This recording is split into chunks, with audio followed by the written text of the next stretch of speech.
For 3 years, Nina cooked for me every Sunday.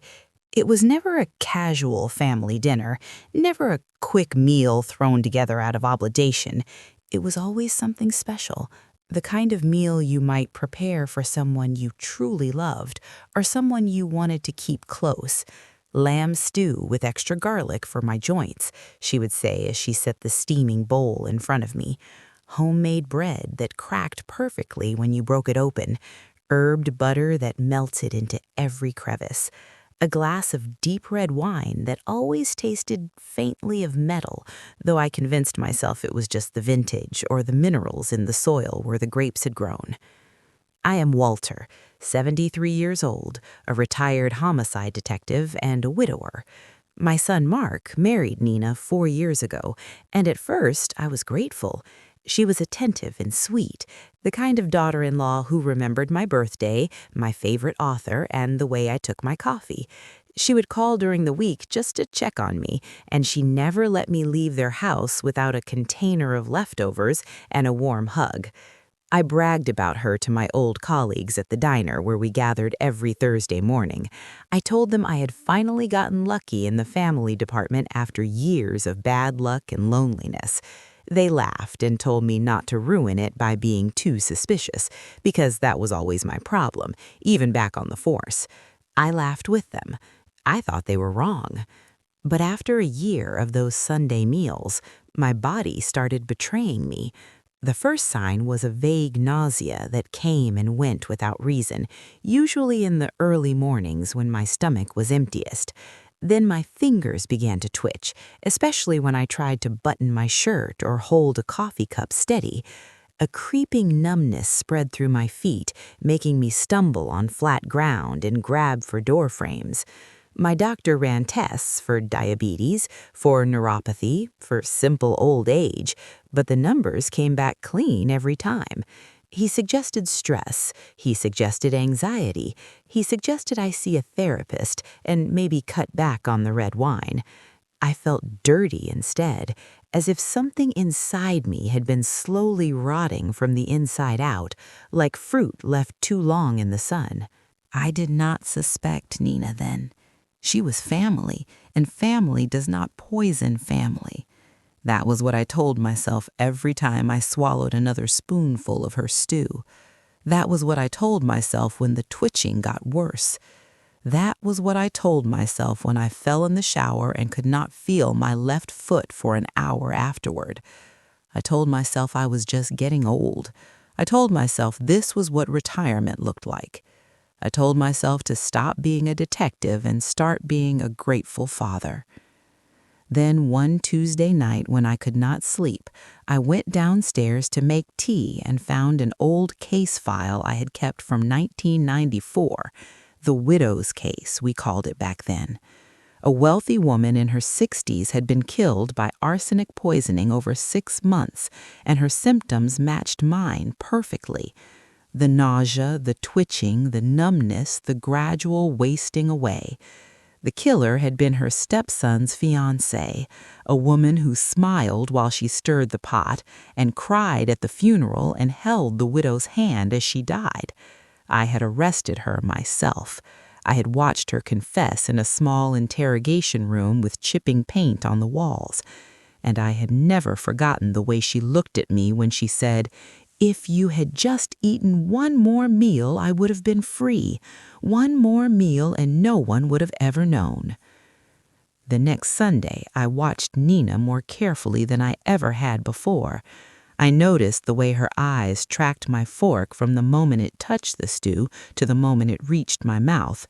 I noticed the way she refilled my wine glass before it was even half empty, topping it off with a casual grace that seemed almost rehearsed. I noticed the way she lingered after every meal, standing by the kitchen door with her arms crossed, watching me take the first bite, watching me swallow, watching me smile and tell her it was delicious. She never ate the stew herself. She always had a salad or a small piece of fish or a bowl of plain rice. She said the lamb was too rich for her stomach, that it gave her indigestion. I had believed her for 3 years. That Sunday, I did not. That night, after Mark had gone upstairs to watch television and Nina was washing the dishes with her back to me, I scraped a spoonful of stew into a plastic bag and hid it in my coat pocket. My heart pounded like it had not pounded since my last raid 20 years ago, when I had kicked down a door not knowing if a gun was waiting on the other side. I drove home with the bag tucked under my seat, and I slept with it in my bedside drawer like a secret too dangerous to leave alone. The next morning, I drove to see Dr. Loomis, an old colleague from the force who had traded his badge for a toxicology lab. He owed me a favor from back in the 90s when I had cleared his son of a DUI charge that would have ruined his medical career before it even started. Loomis was a thin, gray man with thick glasses and hands that never trembled, no matter what he was looking at under his microscope. He took the bag without asking questions and told me to wait 3 days. He said it with the same calm voice he had used when we worked crime scenes together, the voice that meant he already suspected something bad but needed proof before he said it out loud. 3 days later, he called me at 7 in the morning. His voice was tight as a wire pulled too far. He asked where I had gotten the sample, and when I told him it was from Sunday dinner at my daughter-in-law's house, he went silent for a long time. I could hear him breathing on the other end of the line. I could hear papers shuffling. Then he said the words that split my world in half. Arsenic trioxide. A slow, cumulative dose. Enough to kill a man my size in another 4 to 6 weeks, maybe less if my kidneys were already struggling. He asked if I had any enemies, and I laughed a hollow laugh that hurt my chest. I told him I used to put murderers in prison for a living. I told him the list of people who wanted me dead was longer than my arm. He asked if any of them had access to my food, and I did not answer. I hung up and sat in my recliner for an hour, staring at the ceiling and listening to the clock tick. I thought about Nina's smile. I thought about her hands stirring the pot. I thought about the way she had hugged me at Mark's wedding and called me Dad for the first time. Then I called my son. I told him we needed to talk, just the two of us, without Nina. I said it was important. I said it could not wait. Mark hesitated on the phone, and I heard her voice in the background asking who it was, asking what I wanted, asking why I was calling so early. He said it was not a good time and that he would call me back. Then he hung up. That was when I knew. Mark was not just married to her, he was afraid of her. And whatever she had been putting in my food, he already knew about it, or at least he suspected, and he had been too scared to do anything. The next Sunday, I did not eat the meal.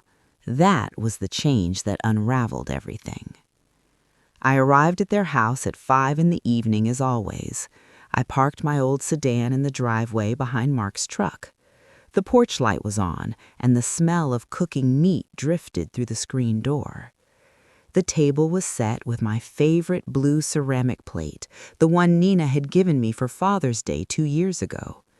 The stew bubbled in a ceramic pot on a trivet, and the wine was already poured and breathing in 2 glasses. Nina kissed my cheek and told me it smelled good, and it did. It smelled like rosemary and lamb and caramelized onions and something else, something faintly bitter like burnt almonds. I had smelled that same bitterness in the widow's case 20 years ago, in the kitchen of the woman who had poisoned her stepmother. I had never forgotten it. I sat down, and Nina served me a generous portion, ladling the dark gravy over a thick chunk of meat that fell apart at the touch of the spoon. Mark stared at his own plate, pushing a single carrot back and forth with his fork. He had not taken a single bite. He would not meet my eyes. I lifted my fork and held it over the stew for a long moment, letting the steam curl up around my knuckles. Then I put it down on the table with a soft clink and said I was not hungry. Nina's smile did not waver, but her eyes flickered. It was a tiny movement, quick as a snake tasting the air, but I had been trained to notice tiny movements. I had spent 30 years watching people lie. She told me not to be silly and reminded me that she had added extra rosemary for my memory. I told her my memory was fine and that I remembered the widow's case from 1994 in perfect detail. I asked if she had ever read about it in the newspapers. Mark dropped his fork. It hit the plate with a sharp clatter that made all three of us flinch. Nina said she did not read crime stories because they were too dark and too sad. I said arsenic was also dark and that it turned your fingernails blue and caused peripheral neuropathy and a metallic taste in the mouth. I asked if any of that sounded familiar to her. The silence that followed was the kind you hear just before a storm breaks. The air felt heavy and thick, like the moment before a summer thunderstorm when the sky turns green and the birds stop singing. The clock on the wall ticked 3 times. A car passed by outside. Then Nina stood up slowly, pushing her chair back with a deliberate scrape that echoed off the walls. And she was no longer smiling. Her face had gone smooth and cold, like a mask made of porcelain. Her eyes were empty and flat.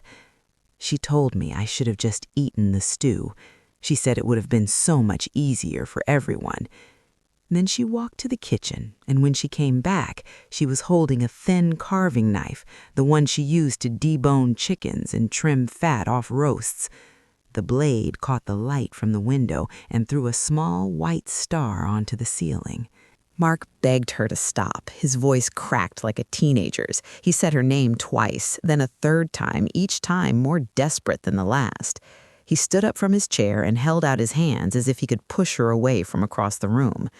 She told him to shut up and said that his father had ruined everything, that he had ruined everything 10 years ago when he put her uncle's son in prison, and now he was ruining it again by being too smart to eat a bowl of stew.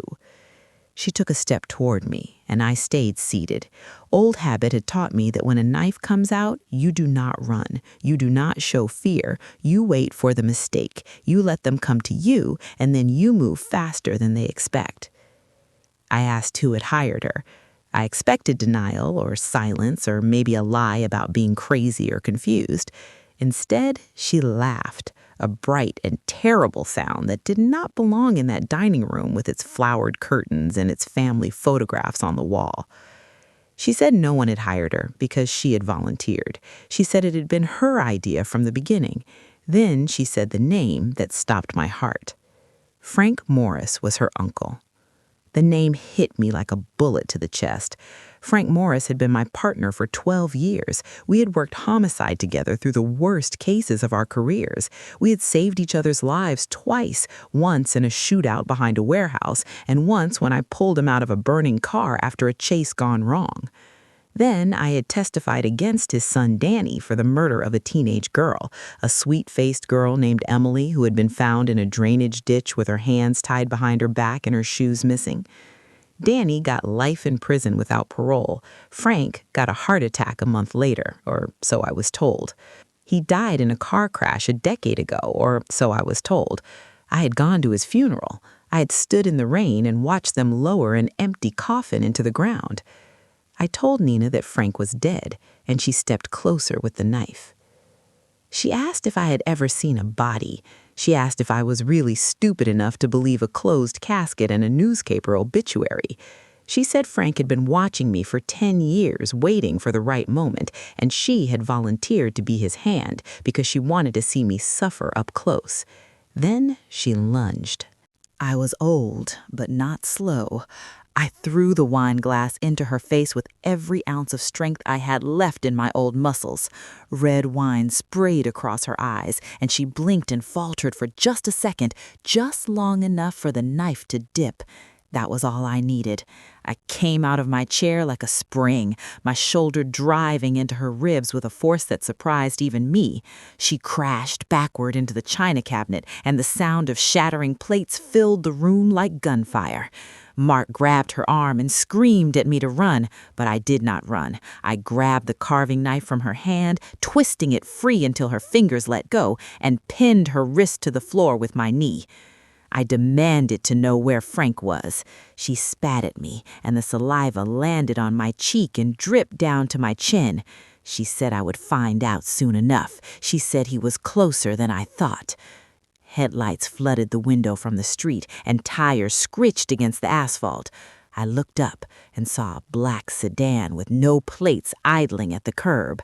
Through the windshield, I saw him, Frank Morris, alive. Burn scars pulled tight across the left side of his face, melting his ear and the corner of his mouth into a permanent sneer. His hair had gone completely white, and his hands on the steering wheel were gnarled with age, but his eyes were the same, cold, calculating, waiting. He raised a pistol and aimed it through the passenger window. I dove behind the sofa as the glass exploded inward. A bullet tore through the back cushion where my head had been, sending white feathers spinning into the air. Another shattered a picture frame on the wall, the one of Mark and Nina on their wedding day. Mark screamed and dropped to the floor, covering his head with his hands. Nina twisted free from my grip and scrambled out the back door on her hands and knees, leaving a trail of blood from a cut on her palm. Frank laid down 2 more shots to keep me pinned, shattering a vase and embedding a bullet in the kitchen door frame. Then I heard the sedan door open and slam shut. The engine roared and the tires squealed again as the car sped away. By the time I reached the back door, they were gone. The street was empty. The only evidence was the broken glass on the carpet, the feathers floating in the air, and the lingering smell of gunpowder and wine. I did not call the police. Old habits die hard, and some of them die never.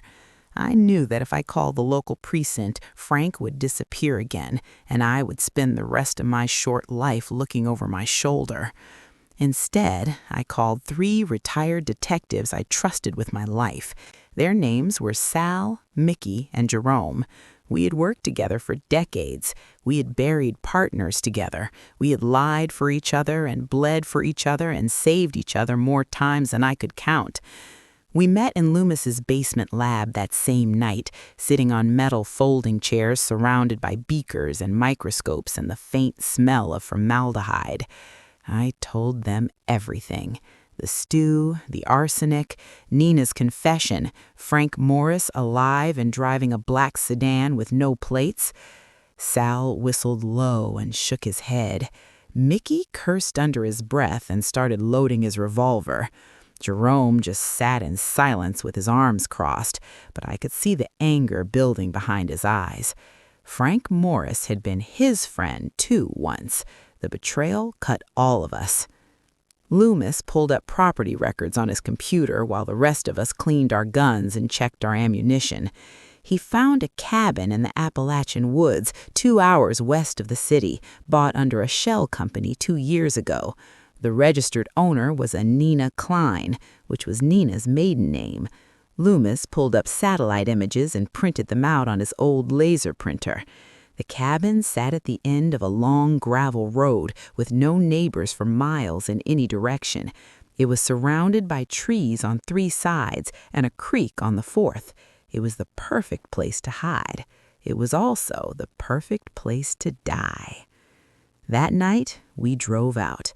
4 old men in a single car with old badges in our wallets and newer guns in our belts.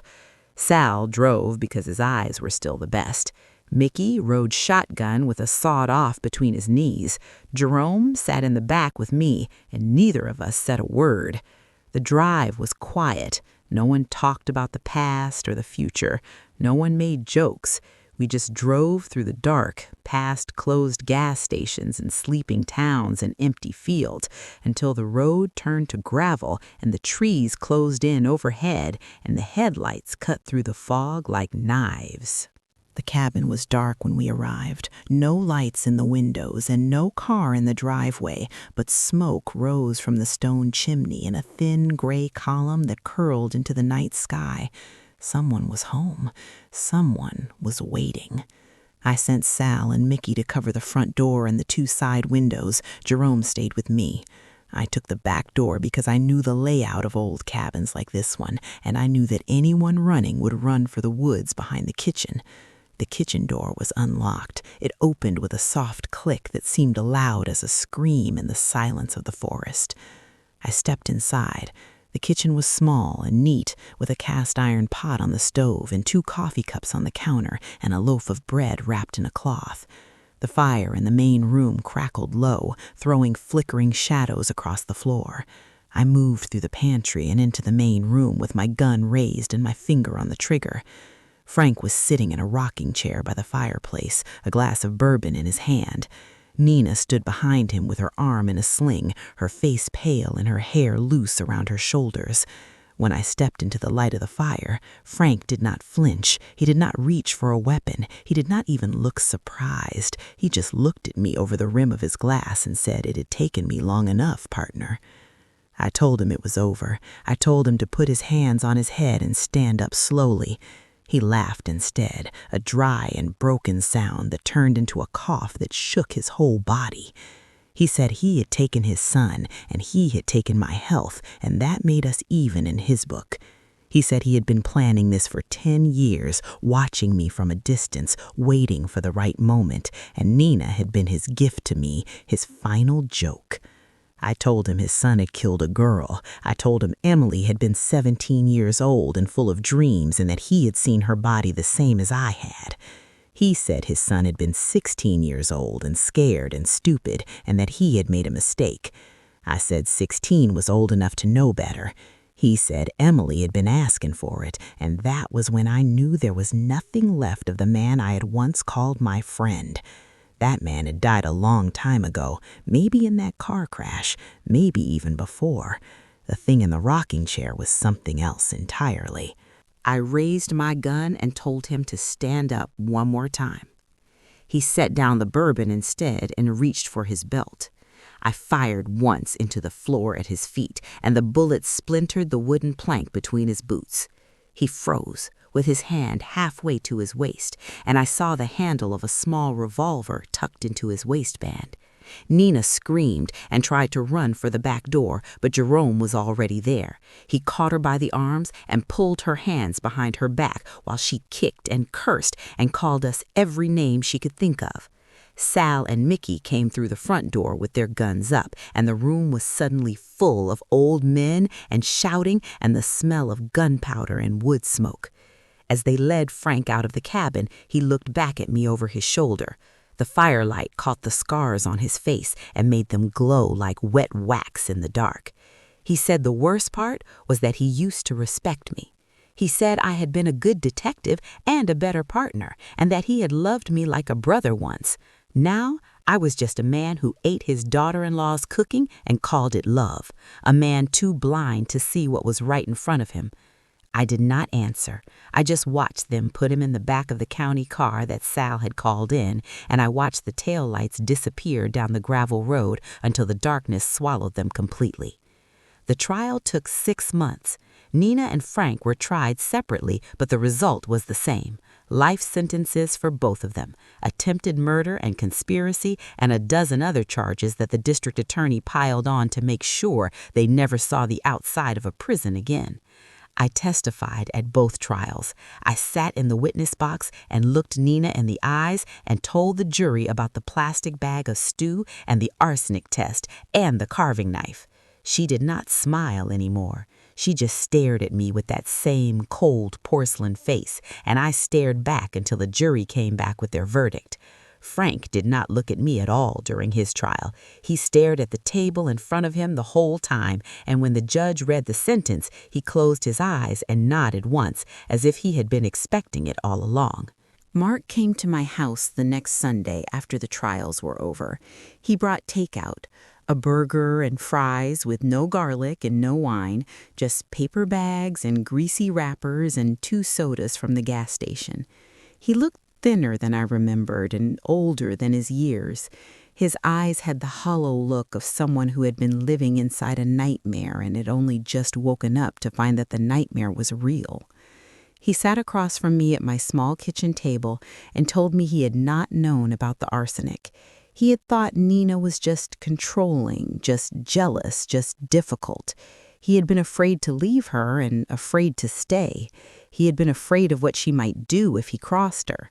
He was sorry. He said the word 4 times, and each time it sounded heavier than the last, like stones dropping into deep water. I took a bite of the burger. It tasted like nothing at first, bland and ordinary, and then it tasted like freedom. I chewed slowly and swallowed and took a sip of my soda. I told him he was here now, and that was enough. I told him that guilt was a poison, too, and that he had been swallowing it just like I had been swallowing the stew. We sat in silence for a long time while the afternoon sun slanted through the window and painted the table gold. Outside, a car passed by on the street. It was just a neighbor, not a black sedan. The world kept turning, and for the first time in 3 years, I was not afraid of what I might be swallowing. I never ate another Sunday meal cooked by anyone but myself. Mark started coming over on Sundays instead, and we would cook together. Simple things like eggs and toast, or grilled cheese and soup, or spaghetti with meatballs from a jar. He was learning to be okay, and so was I. Some Sundays we would sit on the porch and not talk at all, just watch the cars go by and listen to the birds. Some Sundays he would cry, and I would put my hand on his shoulder and wait for it to pass. Healing, I learned, is not a straight line. It is a long and crooked road with many potholes. And every time I cook lamb stew, which is not often because the smell still makes my stomach turn, I add a little extra garlic. Not for my joints, just to remind myself that I am still here, still tasting, still alive. I add a little extra rosemary, too, because rosemary is for remembrance, and I never want to forget what happened. Forgetting would be the real poison. Forgetting would let them win. Sometimes on quiet Sunday afternoons, when the light is soft and the house is still, I think about the meals Nina cooked for me, the care she put into them, the way she stirred the pot with such patience, the way she watched me eat with such attention. And I wonder how many other families have someone like her sitting at their table, stirring the pot and smiling and waiting. I wonder how many of them will stop eating in time. I wonder how many will notice the bitterness beneath the rosemary, the faint taste of burnt almonds that is not supposed to be there. But that is not my case to solve. That is not my burden to carry. My case is closed. My Sunday meals are my own now. My son is sitting across from me, and we are eating burgers and fries, and the world outside the window is ordinary and quiet and full of ordinary people doing ordinary things. I have never been more grateful for a simple plate of food in my entire life.